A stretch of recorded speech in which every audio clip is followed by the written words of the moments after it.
on se retrouve aujourd'hui pour un nouveau petit tuto trucs et astuces. Vous aviez été plusieurs à me demander pourquoi j'avais acheté des post-it la dernière fois et ce que je faisais avec. Donc pour rappel, j'avais acheté ceci chez Action, donc ce sont des post-it classiques, hein, des post-it jaune pâle. Ce sont des paquets de 100. Ils mesurent 12,7 cm de long par 7,5 de haut, donc c'est les plus grands formats. Et chez Action, ils coûtent environ 1 euro, hein, je crois, je ne veux pas dire de bêtises, il me semble qu'ils sont un peu moins d'1 euro. Donc pour le prix, franchement, ça vaut le coup parce qu'en grande surface, c'est des paquets qu'on va trouver les 100. Je crois d'ailleurs que c'est des paquets de 90, la marque Post-it. Et ils sont à plus de 5 euros le paquet. Et je crois que c'est une douzaine d'euros le lot de 3. Donc voilà, chez Action, ils sont moins chers.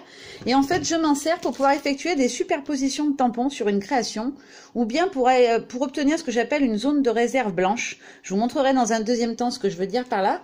Pour commencer, je vais vous montrer comment je les utilise en fait pour la superposition. Donc, je vais faire une carte en fait en utilisant ces deux planches de tampons de chez Aladdin. Donc, ce sont deux planches de tampons avec des cactus. Donc, la première, c'est celle que... je vous ai alors je sais pas, sinon vous l'avez pas vu encore le haul, vous allez la voir bientôt dans un haul, je crois la semaine prochaine. Et celle-ci c'est une planche que j'avais depuis un moment, donc pareil avec des cactus. Et je vais vous montrer comment je vais faire pour superposer. Donc pour commencer votre carte, il va d'abord vous falloir choisir quel motif vous voulez qu'il soit en fait sur le devant de la scène, je dirais. Donc quel motif vous voulez vraiment qu'il soit pas caché ou masqué par un des autres éléments. Donc moi j'ai choisi d'utiliser la cloche en fait. Donc cette petite cloche-ci. Donc je vais venir d'abord la tamponner une première fois sur mon fond de carte. Donc je vais le faire tout de suite. Alors mes tampons ont très très chaud à cause de la chaleur. Du coup, ils ont tendance à pas très bien coller. Donc je teste toujours, c'est bon, ça tient. Je vais utiliser ma Versafine noire que j'ai cassée d'ailleurs. J'ai cassé la petite patte en fait de fixation derrière, donc elle ferme pas très bien. J'ai l'impression qu'elle commence déjà à sécher parce qu'elle ferme pas complètement, donc ça m'embête beaucoup. Je pense que je vais être obligée de la scotcher quand je m'en sers pas. Mais vu que je m'en sers quasiment tous les jours, c'est... enfin, je trouve ça un peu embêtant. Donc je vais... voilà, elle prend pas très bien l'angle, j'ai l'impression. Alors, je vais venir tamponner mon premier motif ici. Donc ce que j'ai dessous en fait, c'est un tapis... de tamponnage en fait de chez Florilège. Je l'ai payé, il me semble, 3 ou 4 euros quand j'étais allée à Version Scrap Paris. En fait, c'est tout simplement le même style qu'un tapis de souris. Il faut juste qu'il soit rigide, mais pas trop, qu'il y ait une épaisseur de mousse dessous. Et en fait, ça vous permet de réaliser des tamponnages plus fins et plus jolis, je trouve. J'en avais pas avant et je vois vraiment la différence, surtout pour les tampons en bois. Je trouve que le rendu est vraiment plus joli. Alors, j'ai pas pensé à vous le préciser. Pour ce petit tuto, j'ai pas besoin de beaucoup de choses. J'ai besoin de mes post-it, d'une encre noire pour faire mes tamponnages de base. Ben non, faut pas que je le range d'ailleurs. D'encre aquarelle après pour pouvoir venir coloriser. Donc moi, je vais utiliser pour ma carte les couleurs Philosophie, mes chouchoutes de chez Prima. Donc j'ai pris ces deux couleurs-là. J'ai aussi préparé plusieurs Distress classiques dans les tons verts. Des Distress Oxyde, parce que du coup, le rendu couleur, c'est les mêmes teintes, mais c'est pas du tout le même rendu couleur. Voilà, donc j'ai pris ces quatre-là. Et j'ai aussi pris quelques teintes de gris. Un bleu gris et un bleu très clair. En fait, c'est pour faire la partie vitre des cloches, si je veux les utiliser. Un gris et des tons de beige et de... c'est un peu taupe celui-là. Ainsi que le Fossilise Amber, donc qui est un jaune, jaune un peu marron. En fait, c'est pour faire les peaux des petits cactus. Parce que certains ont des peaux, donc voilà, pour imiter un peu la terre cuite ou des choses comme ça. J'ai pris cette gamme de couleurs et bien sûr une encre noire basique, celle que vous voulez, celle que vous avez l'habitude d'utiliser. Donc pour utiliser la technique du post-it, ce que je vais faire après avoir tamponné une première fois mon motif sur ma carte directement, je vais venir retamponner le même motif sur mon post-it.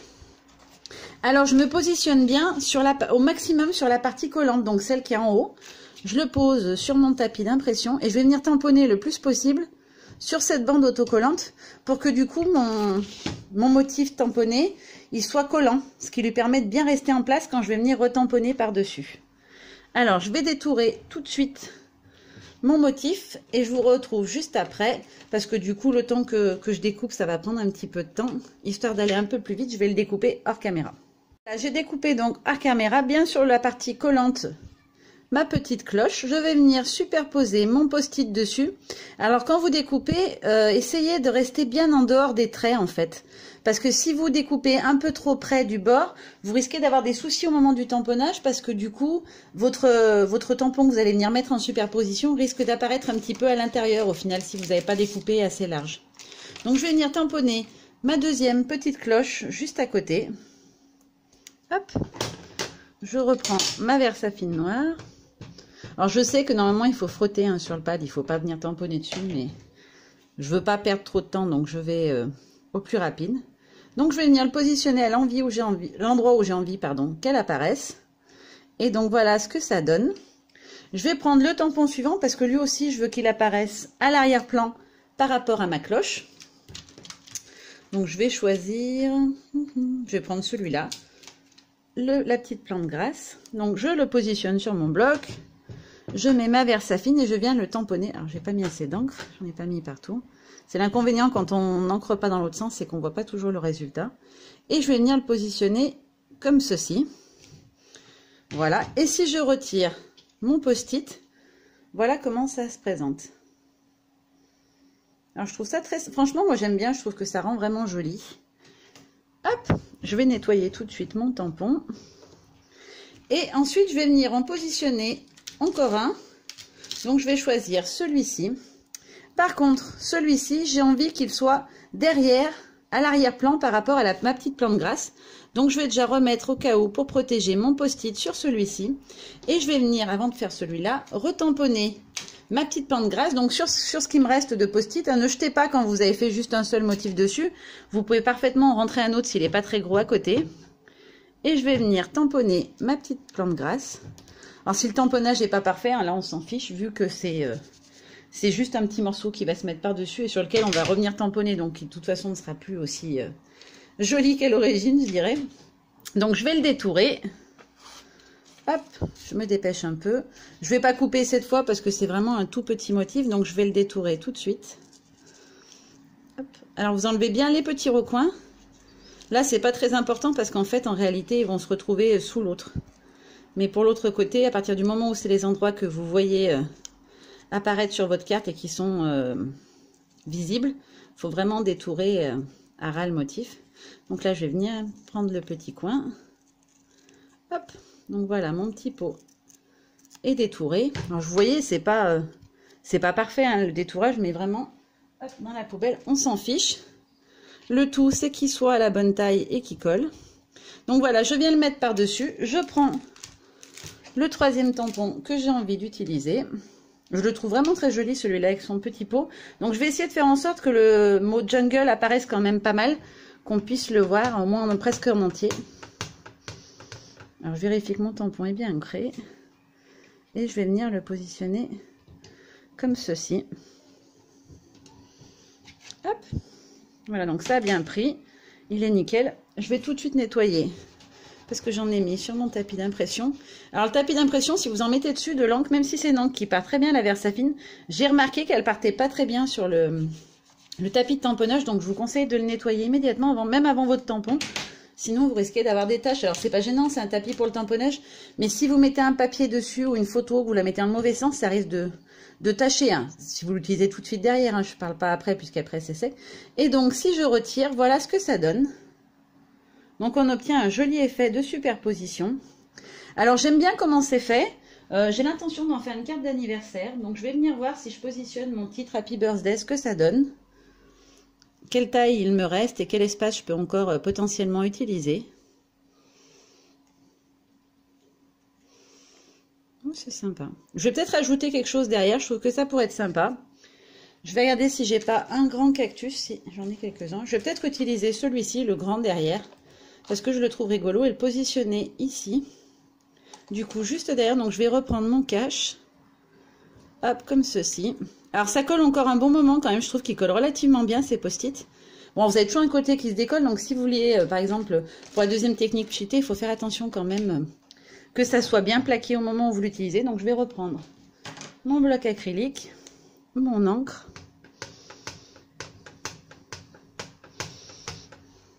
Voilà, ça a l'air d'être bon. Et je vais venir donc le faire ici. Voilà, comme ceci. Alors, il chevauche un tout petit peu sur la branche. J'ai pas refait la protection, j'aurais pu, mais voilà, c'est quasiment invisible et je trouvais pas que ça soit trop dérangeant. Et je vais donc retirer mes 2 petits post-it et voilà ce que ça donne. Alors, je trouve que c'est plutôt joli. Je vais coloriser les différents éléments et je vous montre du coup le rendu de ma petite carte en utilisant cette technique de superposition de tampons avec les post-it. Et je vous montre le résultat final dans un instant. Une petite précision, une petite astuce, si vous avez un tapis téflon, vous pouvez très bien mettre votre encre dessus. Moi, ce que j'aime bien, c'est venir mettre directement l'encre sur mon bloc acrylique, donc la petite plaque en plexiglas pour tamponner. Et je viens donc, je vérifie qu'il y a bien de l'eau. Je teste toujours sur la main, voir s'il y a bien l'eau qui arrive au bout du pinceau, parce que des fois, quand il n'y en a plus beaucoup, voilà, donc ça coule sur la main, c'est bon, tout va bien. Je viens prélever mon encre directement sur mon bloc et je vais venir l'appliquer sur mon feuillage directement comme ceci. Alors comme je suis un peu d'en haut, je vais essayer de pas dépasser. Bon, j'ai dépassé. L'avantage avec l'aquarelle, c'est que si vous épongez tout de suite, voilà, l'excédent il disparaît. Et c'était juste pour montrer, quand j'ai fini une couleur, ce que je fais, c'est que je viens tamponner soit sur un sopalin, soit sur une petite lingette pour enlever le reste de couleur, et ça vous permet de passer à la suivante. Moi, j'en prépare toujours plusieurs couleurs à l'avance sur mon bloc. Souvent, je prends le grand format pour pouvoir en mettre aux 4 coins. Mais voilà, je nettoie bien à chaque fois entre mon pinceau. Ça évite d'avoir des mélanges de couleurs. Si par exemple, vous passez du pot à la feuille, aux fleurs, voilà, la couleur sera pas très jolie. Je colorie et je vous montre le rendu. Voilà, ma colorisation est terminée. Alors ça m'a pris une dizaine de minutes, hein, je dirais à peu près. Donc voilà ce que ça donne une fois colorisé. Et ensuite je peux venir coller le titre sur ma carte, enfin le petit message sur ma carte. Donc j'avais envie d'en faire une carte d'anniversaire, donc je pense que je vais le positionner comme ça. Alors soit je peux m'arrêter là et juste coller mon titre, soit je peux venir créer un effet de fond autour de mes motifs en fait. Donc c'est ce que je vais vous montrer. Alors sur la, comme ça tombe bien que du coup j'ai fait la vidéo 2 fois, j'en ai un autre modèle, donc je vais vous montrer sur celle-là parce que j'aime bien le rendu de celle-ci, donc je vais la laisser comme ça. Je pense, je vais peut-être utiliser un pochoir pour faire un petit peu des motifs autour dans des tons verts, mais je pense que je ferai rien de plus. Par contre, je vais vous montrer comment j'aurais pu venir travailler mon fond un petit peu autour. Comme là, ça me laisse quand même une grosse bande de blanc. Là, je l'ai mis j'ai un peu mieux positionné, du coup mes tampons sont plus bas. Là j'ai un peu plus d'espace, donc je vais vous montrer comment avec mes post-it à nouveau, je vais pouvoir venir retravailler un petit peu autour et créer un petit peu une zone de couleur autour et apporter un petit peu de texture en fait au fond de ma carte. Donc je vais commencer par reprendre un post-it. Je vais même en prendre 2 parce que je pense que sinon ça ne va pas rentrer. Et je vais venir retamponner, donc avec ma Versafine noire toujours, je vais venir retamponner tous les motifs que j'ai utilisés sur ma carte. Donc je vais reprendre ma planche de tampons de chez Aladine. Et je vais tous les tamponner sauf un puisque je ne l'ai pas utilisé. Donc hop, j'ancre mon motif. Le tout c'est que les contours soient faits. Je viens le positionner le plus au bord possible sur la bande adhésive. Hop, ma lingette. Alors, j'ai plus de lingette, j'en reprends une autre pour nettoyer direct. Hop, je nettoie mon tampon. Je passe au suivant. Donc, la petite cloche. Alors, la petite cloche, je vais m'embêter un petit peu plus. Il va falloir que j'aille découper l'intérieur, normalement.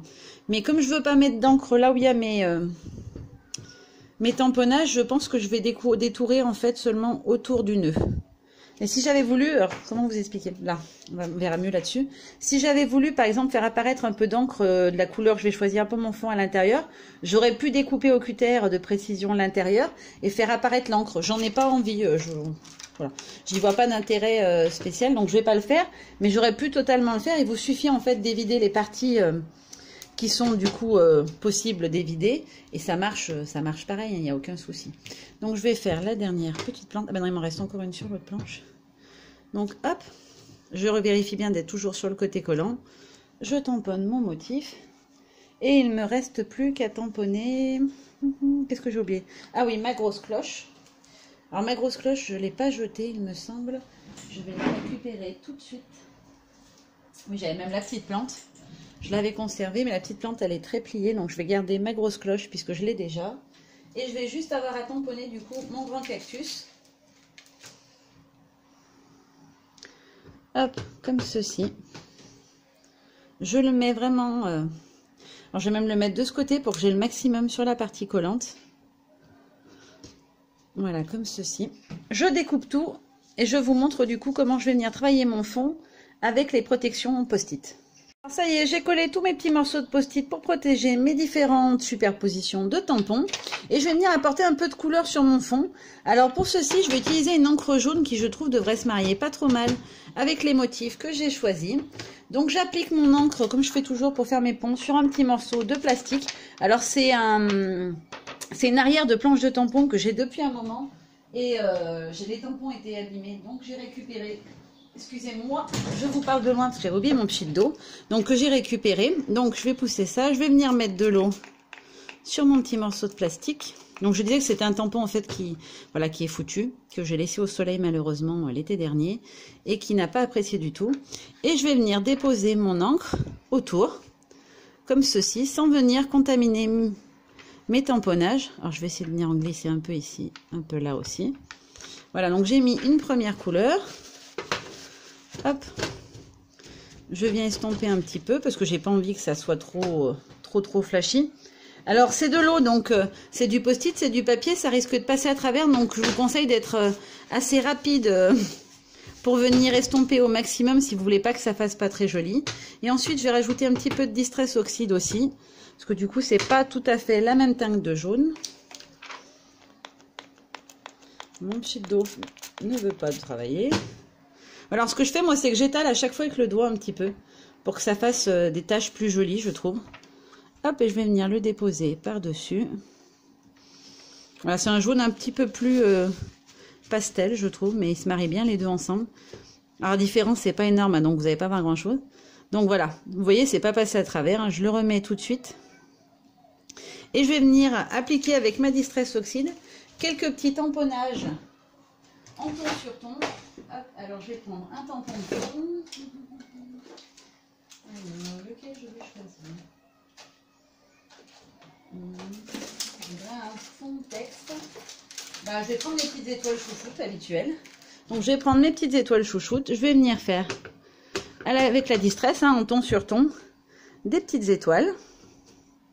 Donc ça reste très discret, hein, parce qu'on est en ton sur ton, bien évidemment. On les voit pas beaucoup d'ailleurs, je vais en refaire quelques-unes.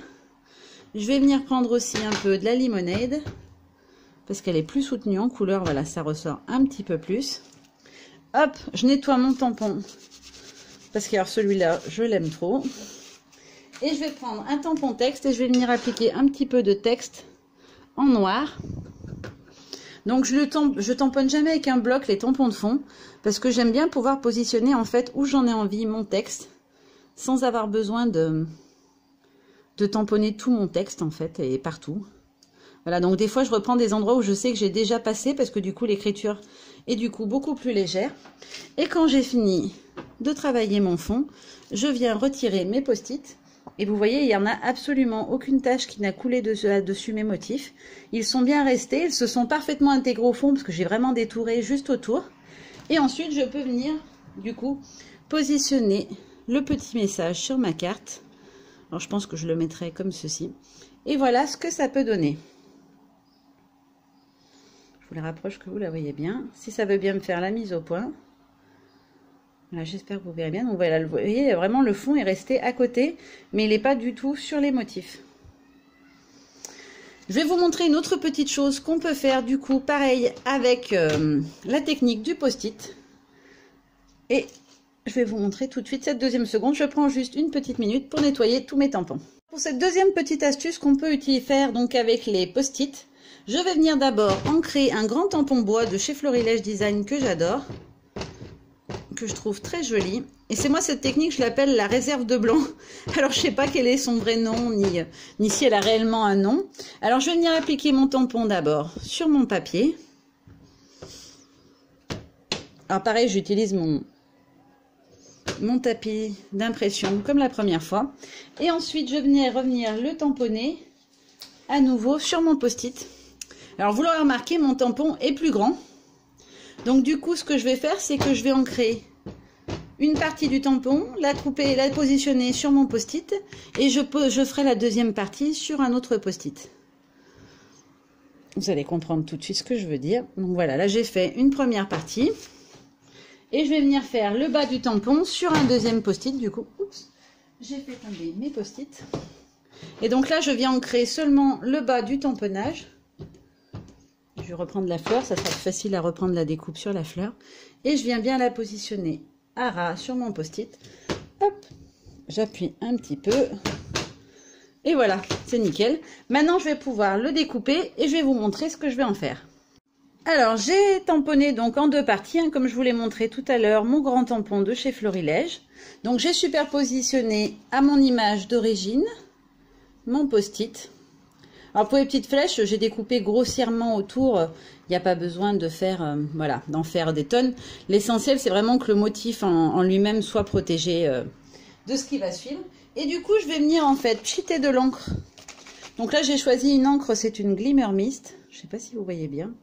Donc c'est une Glimmer Mist qui s'appelle Pashmina. Donc c'est un rose cuivré. Alors vous voyez que le décor a changé. J'ai protégé, j'ai mis un tapis millimétré en dessous et du sopalin pour éponger tout de suite le surplus d'encre. Et je vais venir pchiter. Alors si elle veut, alors elle veut pas pchiter. Elle est bouchée peut-être. Bon, alors mon flacon est bouché, je vais le déboucher et je vous montre ça. J'ai débouché, hein, tout simplement, j'ai pris une petite aiguille. Je trouve que ça arrive assez souvent avec les encres pailletées. Du coup, elles se bouchent avec le temps quand on ne les utilise pas tout de suite. Donc voilà, je viens appliquer mon encre. Je vais y superposer de la dilution Bubblegum Pink pour apporter un petit peu de... Bah, il y en a peut-être plus dedans.